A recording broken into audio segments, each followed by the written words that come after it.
ছেলেটা ভেলভেলেটা, এই ছেলেটা ভেলভেলেটা।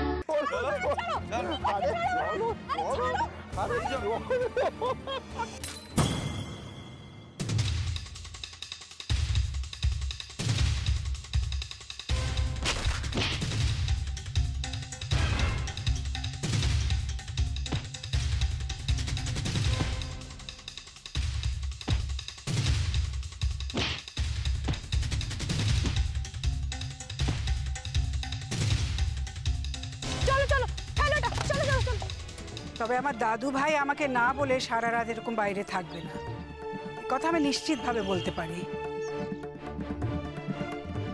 আর শালুক যতই পাড়া বেড়াক না কেন, এরকম গোটা রাত না। ওই তো দিদি, ওই তো আবির দাদাও এসে গেছে। এই দিদি, এ কি রে, তোর শাড়ির আঁচল তো ছিঁড়ে গেছে,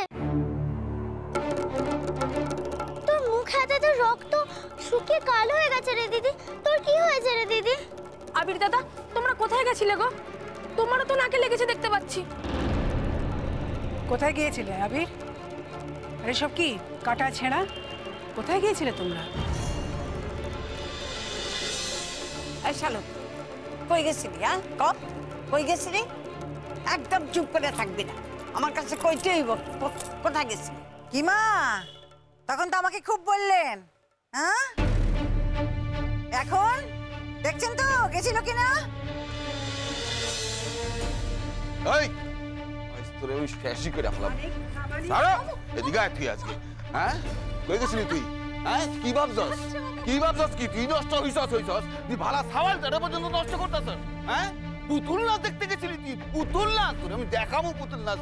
হ্যাঁ, কি করতে গেছিলি? এই কাদা পাতা লাগছে করছি কা? এই কাটছে করছি কা? তুই আমার কে শিখাবি? এগুলো তো কাদা পাতা ওই নামে ওঠানামা করানোর সময় লাগে।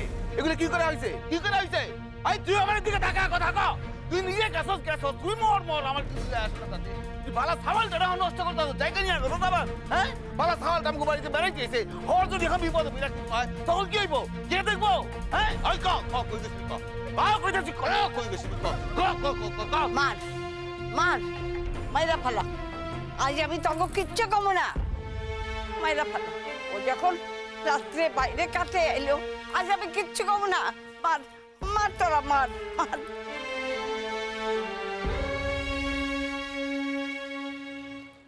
দাদু ভাই, আমার কিন্তু বিশ্বাস হচ্ছে না, একটুও বিশ্বাস হচ্ছে না যে তুমি আমাকে কিছু না বলে এভাবে চলে গিয়েছিলে, তাও সারা রাত্রির জন্য। এরকম কাজ করার ছেলে তো তুমি কোনোদিন ছিলে না। বলছিলাম কি ও রাঙাখুড়ি মা, দেখুন আমি বলছি এখনো না সাবধান হন, এখনো সাবধান হন না। দেখুন আপনারা তো ভাবেন যে আমি ওই শালুককে দু চোখকে দেখতে পারি না বলে বাড়িয়ে বাড়িয়ে বলি, বানিয়ে বানিয়ে বলি, তা নয়, তা নয়। দেখুন ও কিন্তু ভয়ঙ্কর মেয়ে, ওই আবির দাদু ভাইকেও, আপনার আবির দাদু ভাইকেও কিন্তু নিজের দিকে টানবে, আমি বলে দিলাম। হ্যাঁ,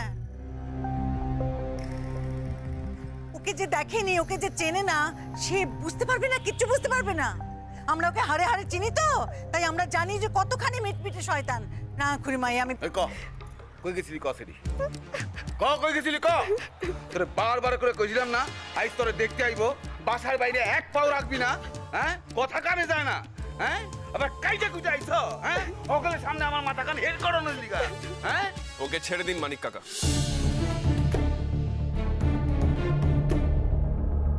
সাইরা দেবো মানে? সাইরা দেবো কাউকে না? তুমি তো জানো না, তুমি তো পুরুষ মানুষ, ও ডাকছে তুমি তাই গেছো। আর তুমি পুরুষ মানুষ, তোমার তো কিছু হইব না, কিছু হইব না, তোমার গায়ে তো কলঙ্ক লাগবো না। আরে মাইয়া, হ্যাঁ, আইস যারা ওরে দেখতে আইবো তারা আইসা যদি জানতে পারে যে মাইয়া সারা রাত বাসার বাইরে কাটাইছে, হ্যাঁ, নদী পার হইয়া পুতুল না দেখতে গেছে আমগো না কইয়া, তাহলে ওর বিয়ে হইব? তোমরা তো 2 দিন পরে চলে যাবা, তাই তো আমারই লইতে হইব। বললাম তোকে ছেড়ে দিন, মারবেন না। ভুল যদি কারোর হয়ে থাকে সেই ভুলটা আমার।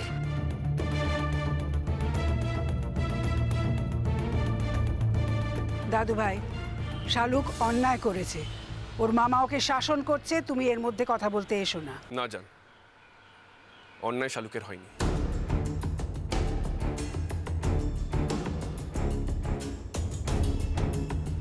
অন্যায় যদি হয়ে থাকে তা হয়েছে আমার। আমি শালুককে জোর করে পুতুল নাচ দেখাতে নিয়ে গিয়েছিলাম। তুমি নিয়ে গিয়েছিলে? তুমি এই শোনো শোনো আবির বাবা, এই নাকি তুমি ঢাকছো? হ্যাঁ, শালুক মার খাবে বলে সত্যি কথাটা বলছো না? না, আমি মিথ্যা কথা বলি না। মিথ্যা কথা বলার শিক্ষা আমার নেই। আমি কোনোদিন পুতুল নাচ দেখিনি, তাই সেদিন যখন মাইকিং হচ্ছিল আমি 2টো টিকিট কেটে ফেলি, তাও সেটা সোনার উপর জন্য। কিন্তু তারপরে ভাবলাম সোনার উপর খুব ছোট, রাত্রিবেলা তারা একা একা নদী পার করে পুতুল নাচ দেখতে যেতে পারবে না। এদিকে আমি জানলাম শালুকও কোনোদিন পুতুল নাচ দেখেনি।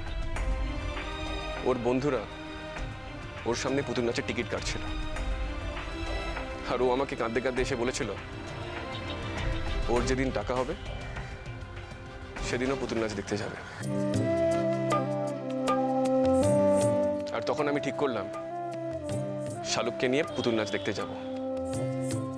অত রাত্রে আপনার কাছে যদি অনুমতি চাইতাম আপনি দিতেন?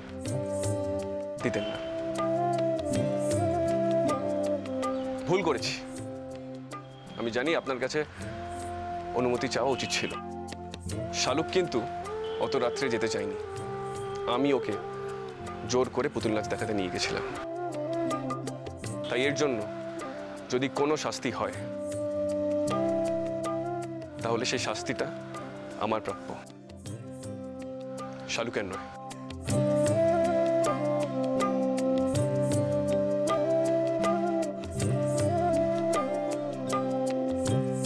তুমি তাও দেই শালু করে তুমি সাউগারি করতে আয় নাই জানে? ও জানে না? না নেকা, হ্যাঁ? ও জানে না যে রাতের বেলা খেয়া বন্ধ থাকে, চলে না? ও চাই না শুনে এগুলো করছে। ও নিঘা তুই খালে গো নৌকা খুলালে একা একা তোমার নদীর পারে ওই পারে গেছে। হ্যাঁ, আচ্ছা কত বিপদ হইতে পারতো জানো তুমি? হ্যাঁ, কত বিপদ হইতে পারতো নদীর ওই পারে রাতের বেলায় চোর গুন্ডা বদমাস সমস্ত মাতাল গো আখড়া। হ্যাঁ, যদি কিছু একটা হয়ে যেত, তারা যদি এই মাইয়াটা একটা সর্বনাশ করে ফেলিত, তখন তুমি কি করতে একা কত? তুমি তো জানো না, তুমি এখানে নতুন মানুষ, তুমি কি করে জানবা? হ্যাঁ তো জানে, হ্যাঁ যাই না শুনা তোমার কি করে গেল এখানে? কি করে গেলি তুই এখানে? হ্যাঁ, কি করে গেলি তুই? বিপদই তো। হ্যাঁ হ্যাঁ হ্যাঁ, বিপদই তো গো। আমার কি মনে হয় জানো তো? আমার তো মনে হয় বিপদ একখানা হয়েই গেছে। পোড়া কপাল আমার। দেখি দেখি দেখি দেখি দেখি,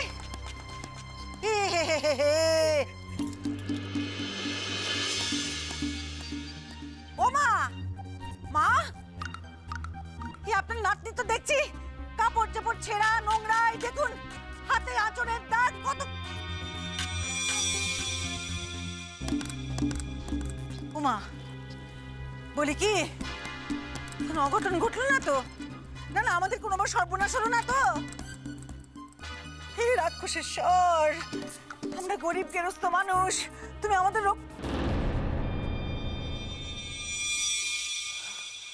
বলি বলি যদি কিছু হয়েই থাকে, এই মেয়েকে একে কেটে 2 টুকরো করে নদীর জলে ভাসিয়ে দিলেও তো পাপ ধুয়ে যাবে না? পাপ তো সে লেগেই থাকবে। পোড়া কপাল আমার। চুপ করো তো বৌমা, না জেনে শুনে কেন সব কথাগুলি কও? হ্যাঁ, এত বাজে কথা কও? আরে বাবা, পাড়া প্রতিবেশীরা গায়ের লোকেরা শুনলে কি কইব? যদি কিছু ঘটে নাও থাকে ভাববো যে হ্যাঁ ঘটছে।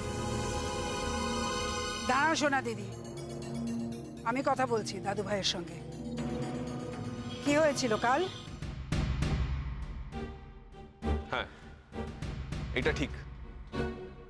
যেই নৌকাটায় আমরা ফিরবো, নৌকাটায় 4 জন বাজে লোক বসেছিল।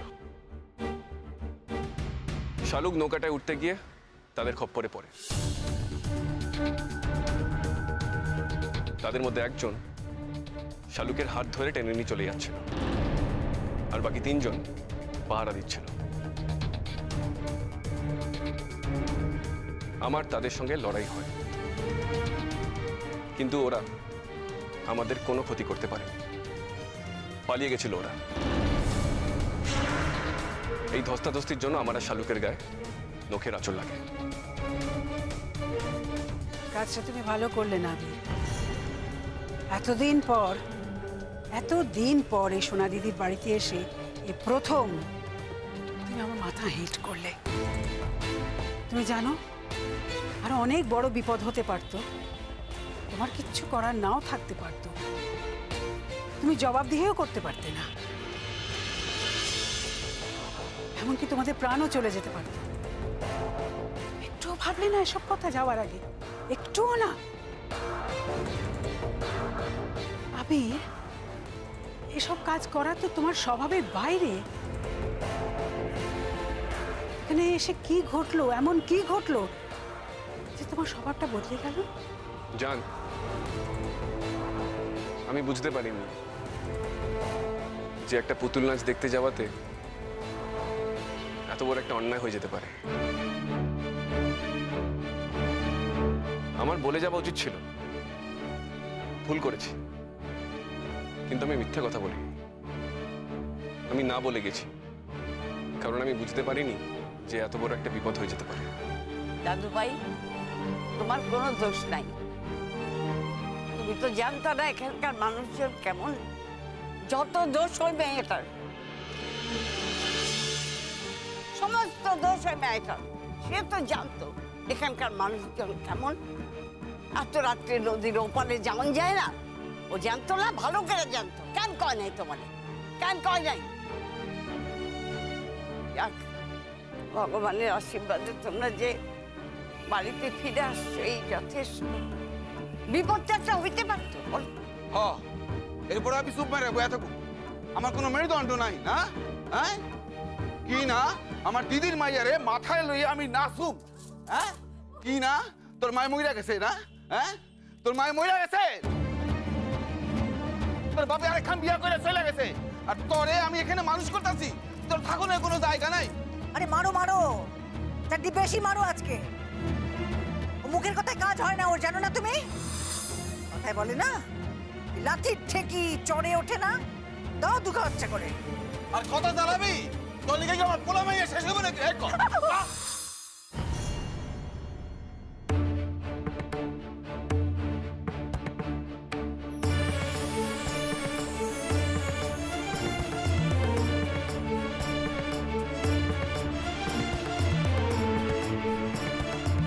বললাম না আপনি ওকে মারবেন না।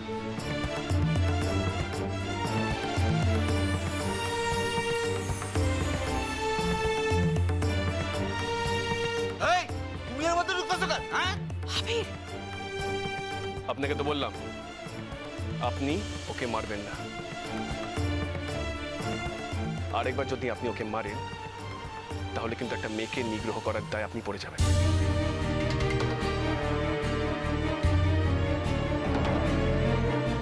কালকে ধস্তাধস্তির কারণে ওর মুখে নখের আঁচল লেগে গেছে,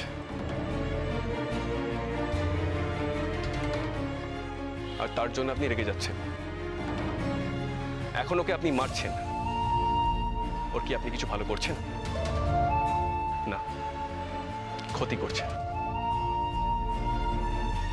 একটা ক্ষতির জন্য আরেকটা ক্ষতি দিয়ে আগের ক্ষতি পূরণ করতে পারবেন আপনি? বলুন।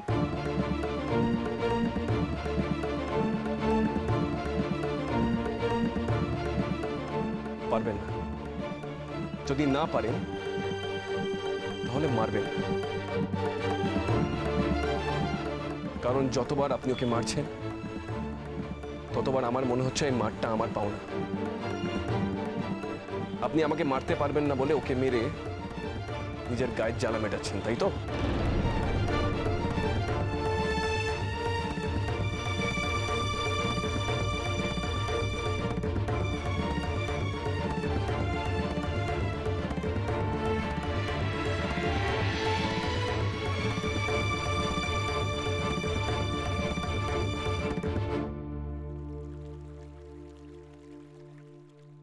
আসেন আসেন আসেন। এই এই এই গরিবের ভাঙা ঘর আর কি। আপনার এলাকার মানুষ এসে আমগো বাসায়, এই যে আমগো কি পরম সৌভাগ্য। আসুন আসুন আসুন আসুন আসুন। গৌরী, ওমা, ওরা খুড়িমা গেলেন কই? ওনারা আইসা পড়ছেন। আসো মা, আসো। ওই পাত্রপক্ষ খায়া পড়ছে মা। হ্যাঁ হ্যাঁ হ্যাঁ, আসো। দাদা, আমার মায়। নমস্কার নমস্কার। ভালো থাকেন, বসেন বসেন। আসো।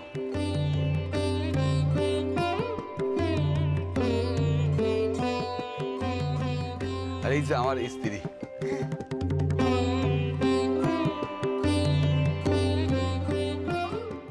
মা, এই হইল দাসদা। ওই দাসদার কথা কইছিলাম না তোমার, এই দাসদাই সম্বন্ধখান ঠিক করে দিয়েছেন আর কি। দাসদার লিগাই আমার ওনাকে মতো মানুষের বাসায় যাওয়ার অনেক সৌভাগ্য হয়েছিল আর কি। দাদা, যদি সম্বন্ধখান ঠিক হয় আর কি, মানে আমার ভাগিনরে দেখা যদি আপনাকে পছন্দ হয়, আমি আপনাকে চিরকাল কেনা গোলাম হয়ে থাকুন। দাসদা, আপনারও আমি কেনা গোলাম হয়ে থাকুন। আচ্ছা, উনি কে? ও, আসল লোকের লোকেই তো পরিচয় করে দেওয়া হয় নাই। উনি হইল আমাকে রাঙাখুড়ি, উনি কলকাতায় থাকেন, আমাকে এখানে এসে বেড়াইতে।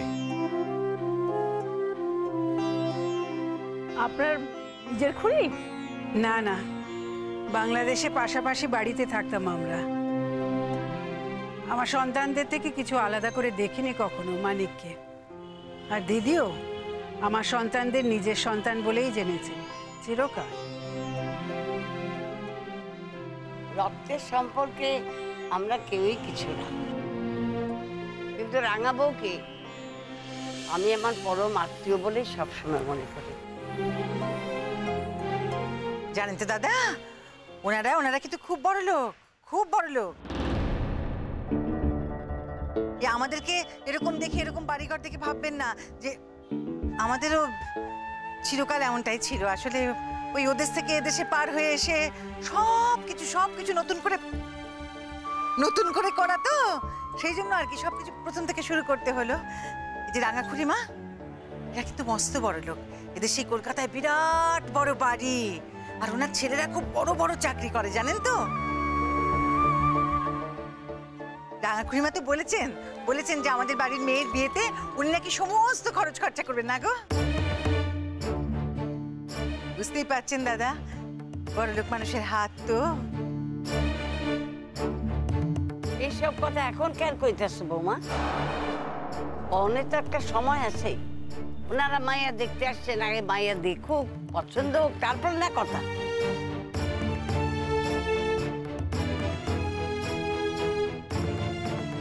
আইসো না রূপা, আসো আসো আসো, এদিকে আসো এদিকে আসো। প্রণাম করো, প্রণাম করো, জ্যাঠাবাবুরে প্রণাম করো। যাও যাও, জ্যাঠাই মারে প্রণাম করো।